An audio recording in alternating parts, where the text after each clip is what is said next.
Hi guys, welcome back to Refreshing Motherhood. I am super excited about today's video. It should be really fun. I actually asked you guys on Twitter what video you wanted to see coming out next from me, and everybody voted for a Q&A, which was pretty fun and like humbling for me because it's funny that you guys want to ask me questions. So I am so excited. You guys asked a lot of great questions and I'm just going to jump right in. This first question was on Twitter. It's from Felicia Minkins and she asks, when Denver gets older, will you put her in any sports or dance or anything of that sort?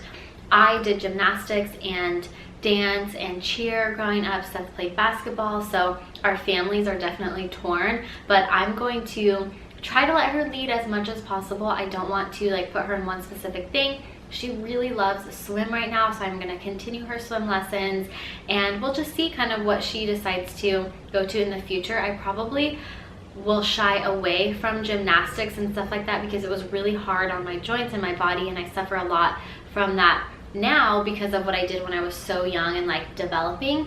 So I definitely don't want to put her through that, but if she wants to, then we will cross that bridge when we come to it. Mindy Mullen asked, what was the hardest part of getting started on YouTube? How long before you were comfortable filming with friends and family?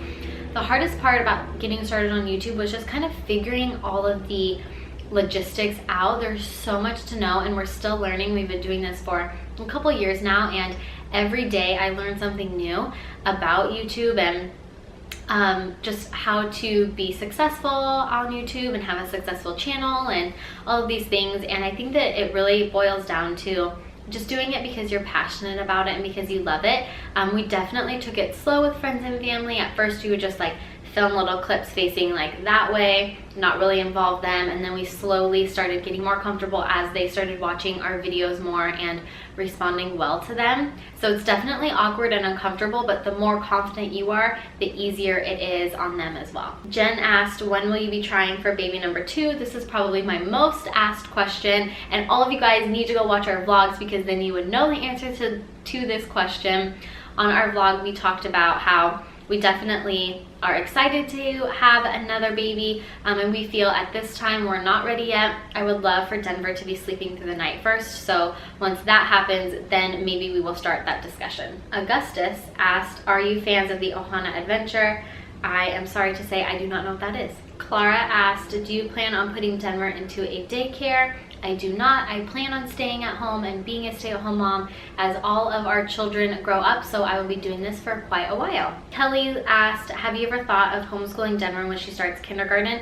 We actually have thought about that. I've talked about that a lot and I would love to homeschool. I think that'd be so much fun, but I think it's going to be a kid-by-kid basis. Denver is very social, so I don't know if she'd be the happiest being homeschooled. So when she gets older, we'll definitely just continue that discussion and see what fits best for our family. Haley asked, what are some fun little family traditions that you and Seth had growing up that you want to incorporate into Denver's life? Also everyday traditions, but holiday traditions as well. We talked about this a lot at Christmas time and how there's all these little things that we wanted to do around the holidays. For example, we have Christmas Eve breakfast here at our house and all of our family comes to visit. We have things like going to see the live nativity that we love to do during Christmas time and going to look at Christmas lights just driving around. We go to Candy Cane Lane and walk the streets and see all the fun Christmas lights. So that's really fun holiday traditions. I think traditions as far as just normal family traditions, I don't really know. Actually, I've never thought about it. We've started doing this Tuesday night, Thursday night family dinner night with my side of the family and Seth's side of the family, and we definitely want to keep that going because it's so fun to have a dedicated day of the week where we make time to see that part of our family. Okay, I don't know how to say your name, Sharisha, something like that.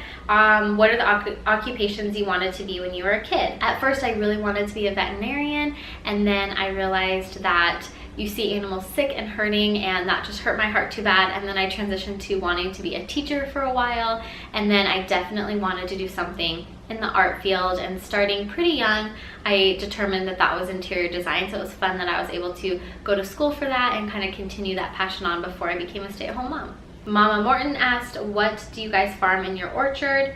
What is your best advice for the days you struggle being home all day when you've been touched too much by little kiddos? That is a great question. So the orchards are almond and walnut orchards, and As far as my advice for like those hard days, I think communication to your spouse is really important. Asking for help when you need it, taking a bath if you need it, and just trying to take some deep breaths, be calm, and remember that you were gifted these kiddos for a reason. You are their mom for a reason, and there's nobody on earth that can do a better job than you can do. So I try to remember that. It's definitely hard, but taking those moments after the kids go to sleep to de-stress and just kind of let all of that go is really important to going to sleep feeling better and waking up the next day feeling refreshed. Emily asked, are you going to be doing baby-led weaning with your future children? If so, would you do the same or differently? That is a great question. I loved baby-led weaning, but I would do it differently with the next baby. I would take it slower as far as how quickly I'm introducing foods to the baby.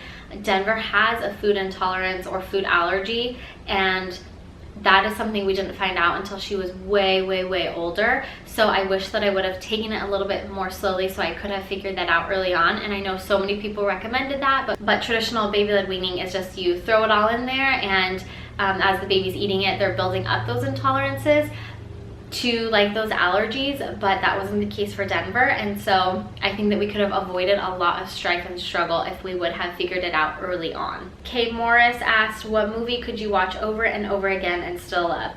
2 movies. First one, okay, 3 movies. First one, easily Pitch Perfect.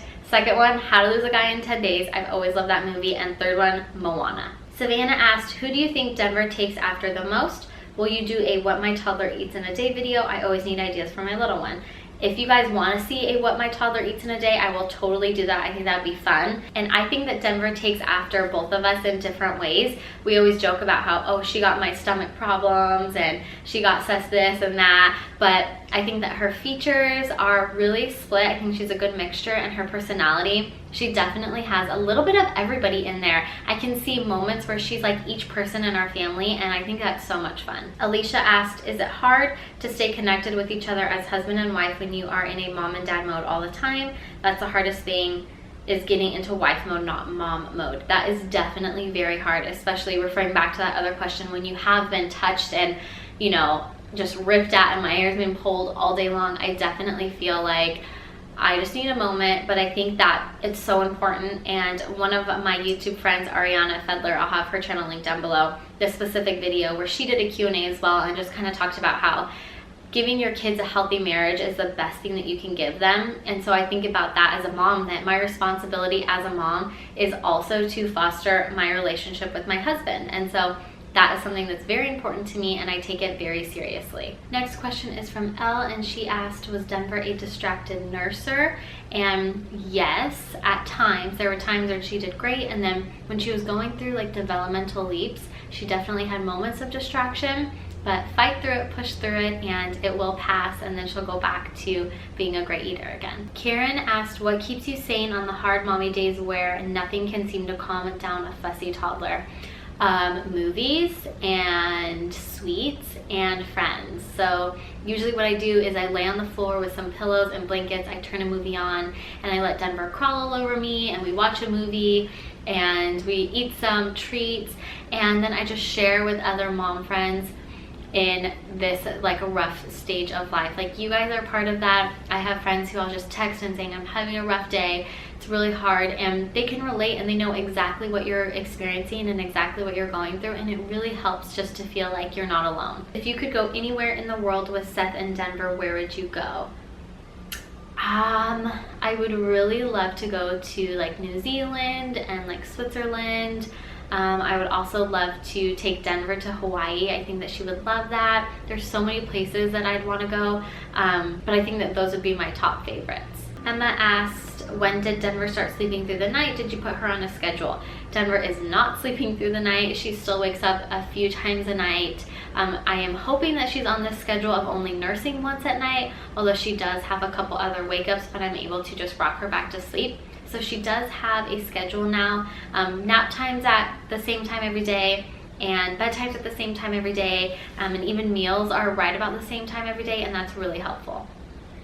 I did do kind of a sleep video, and I will have that link down below, and you can get a ton more information about the process that we're taking. Next question is, do you ever have anxiety as a new parent? How do you go through particularly anxiety producing days? I have so much anxiety to the point where I'm actually suffering from postpartum anxiety, like a really intense anxiety that I've never experienced in my life. I did do a video on that as well, so I'll also link that. And prayer and devotionals is just like the best thing for me. It's the only thing that I feel like that does keep my anxiety at bay, as well as communication and just telling Seth and my family like, hey, this is what I'm going through, it's really hard for me, and they can help kind of walk me through it and talk me through it. Raising Rhea, if all of your family moved with you, what state would you move to? I know California is great, just curious. We would not have picked California if we were to have chosen where to live. This is where our families are, our roots are here, so we're not gonna leave. But we would love something like Oregon. I think would be so pretty, just like a little bit cooler weather, and just, I love like the greenery and like rainy weather we love. Alaska would be so much fun. I don't know like the logistics of living anywhere else but here, because this is all I've ever lived, but those two places would be tons of fun. Maria asked, what are ways you try to teach and show Denver the gospel and who Jesus is in the day-to-day? That is such a great question, and I think that we just try to teach Denver about Jesus through our actions, and it's a really big reality check because we want to show her who Jesus is through how we behave. One of those things is finances. So we feel like God has called us to treat our finances in a specific way, and that the money he has blessed us with is his money that we need to be good stewards of. So we are hoping to teach those values to her, and just in every situation, just teach it in a way that shows her biblical principles. She's obviously kind of little right now, so she doesn't understand a lot. She does have a few books that are Bible books, and we read her Bible stories. We go to church and we talk about Jesus, and we sing worship songs and things like that. But we pray, but I don't think that she fully really understands exactly what it all means. But I think just introducing it to her and teaching her those things early on, and then real life situations if something happens, and teaching her how God would want us to treat other people and things like that, is how we just kind of plan on continuing to incorporate it into our daily life. Shelby asked, how many more children do you guys want? This is another question that we just answered on the vlog, and that is totally unknown. A lot of couples know exactly how many. We are not those type of people. We just feel like at this stage our family is not complete yet, and we will just have the next baby and continue to reevaluate it. And it could mean we have multiple more children, it could mean we don't. It's just kind of a like case-by-case basis, I guess, when we feel like our family is complete. Where do you see yourselves 10 years from now? Denver would be almost a teenager. That is so weird to think about. I can't even imagine what she is going to be like when she's a teenager.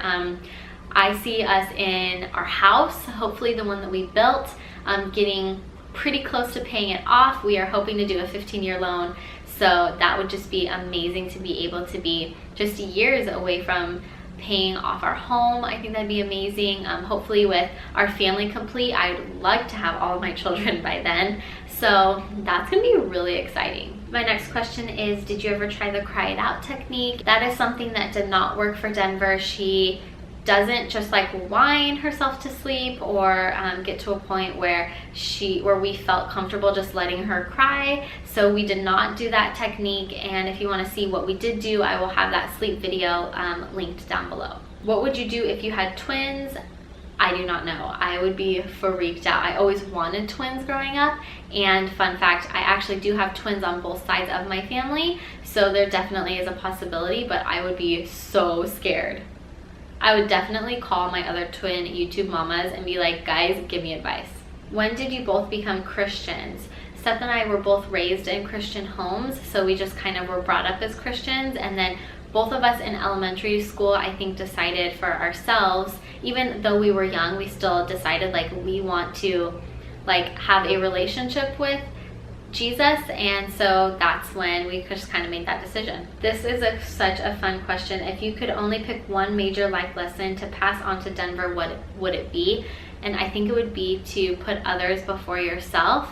just having that servant's heart and treating others well and taking care of others' needs and just helping. I mean, it's so good for you, and I think it's so important, and you can find all the happiness in the world just by putting somebody else's needs above yourself. And I think it goes for every stage of life. When you are a spouse and when Denver becomes a wife, like putting her husband's needs before her own, putting her husband's needs before her own will just kind of foster a really healthy relationship, because when I put Seth's needs before mine, I'm meeting his needs, and thus in turn he does the same for me, because his needs are being met, then he meets my needs. And so I think it's just really important to put others first. Selfishness is just a slippery slope to disaster. So I think that would be a really important life lesson. What are Denver's favorite foods? I would love a breastfeeding update. Has Denver fully weaned during the day? I actually am doing a nursing update in my next video, so stay tuned for that. That's coming out on Thursday, and you will find out that answer.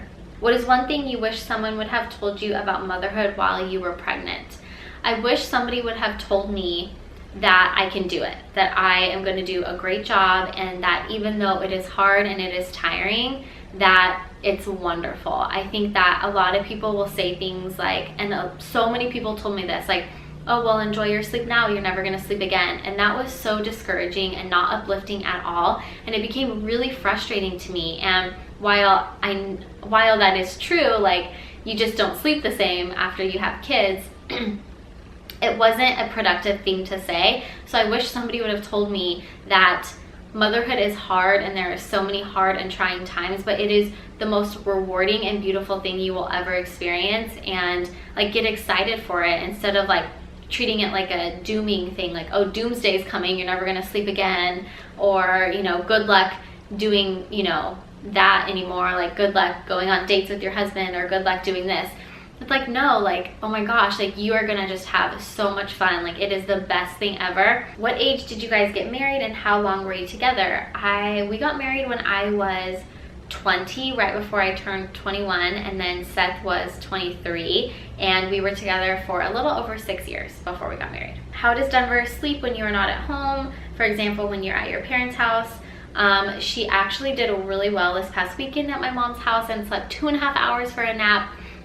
We can have my mom put her down for a nap, but nobody else has been able to put her down to bed. So Denver has only taken a nap at somebody else's house, like our parents' house. She has not gone to sleep without us at home, so I don't know about that, but during nap time, my mom can get her to go down. They just rock her and sway her, and sometimes she actually does better when I'm not there. I don't know why. Any tips on starting your own small home farm? Actually, I do not know, because I do not have a green thumb. Seth is the one who does it all, and if I were in charge, I would probably kill everything. And the last question is, will you guys be giving Annie and Denby another doggy sibling? When Annie got sick, we did talk about this a lot. We didn't expect to want to get another dog until Annie was a lot older, and then kind of like toward the end of her life, we would get a puppy, and then Annie could kind of teach the puppy the ropes a little bit. And so now that Annie has a super short lifespan, we were like, should we get another puppy so Annie can, you know, help teach the puppy? And we decided that we do not want to take away from Annie's life. Annie is very special to us, and we want her to feel that way. We don't know how much longer she'll be with us, and I don't want to distract from her with another puppy. And also, Annie is really expensive, so we just really can't afford it, and it's not a smart decision right now. So thank you guys for asking all of those amazing questions. I think it's so fun to do stuff like this. If you like Q&A videos and you want me to do more, give this video a thumbs up so I know, and I can make this like a semi-regular thing, and maybe we can think of like themes to do for the next Q&A. So I so appreciate it. I think this is fun to be able to have like kind of more of a conversation with you guys. So be sure to subscribe to my channel and hit that bell notification so you'll be updated about my future videos. Remember that my nursing update is coming up next, and I will see you guys then. Bye. Just a little backstory. My daughter Denver is about 14 months old now. We have been exclusively breastfeeding her entire life. She has had a bottle a couple of times in her life of pumped breast milk, but she quickly started refusing it and has never had one since.